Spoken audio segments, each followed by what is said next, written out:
Sa mga hashtag goal ang pagdinegosyo sa 2022, ano nga bang business ang magandang pasukin? Sasagutin yan ng isang batikang negosyante na nagbigay rin ng tips sa pagmamanage ng negosyo. Ang kwento mula kay Von Aquino. Pinoy street food version ng Samgyupsal. Yan ang negosyong planong itayo ni Melody Acero sa 2022. Maging siya raw kasi mahilig sa street food. We're gonna still have unlimited serving of Pinoy street foods like the Betamax, the Isaw. But then the good thing about it is that sila mismo mag-iihaw. So siya yung maging counterpart of Samgyupsal. Ang mga negosyong may kinalaman sa pagkain tulad ng plano ni Melody, ang isa sa nakikita ng Philippine Chamber of Commerce and Industry na papatok pa rin sa 2022. At dahil may pandemya pa rin, nariyan din ang health and wellness businesses. Mainam din daw na may kakayahan pa rin mag-online bukod sa physical store. Yung food business, nandyan pa rin.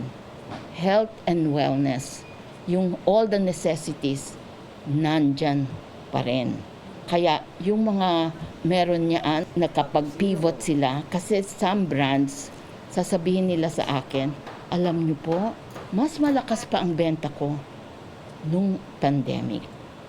Kasi nalaman nila ano ba yung kailangan ng mga customers nila. Nabigay nila.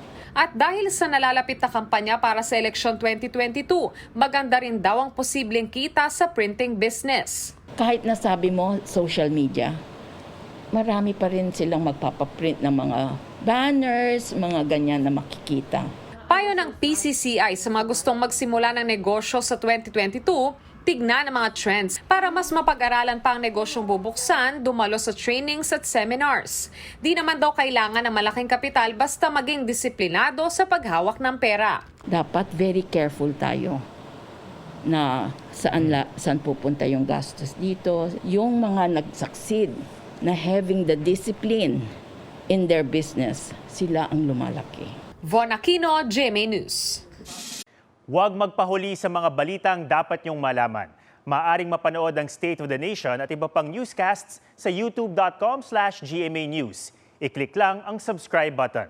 Sa mga kapuso naman abroad, maaari kaming masubaybayan sa GMA Pinoy TV at www.gmanews.tv.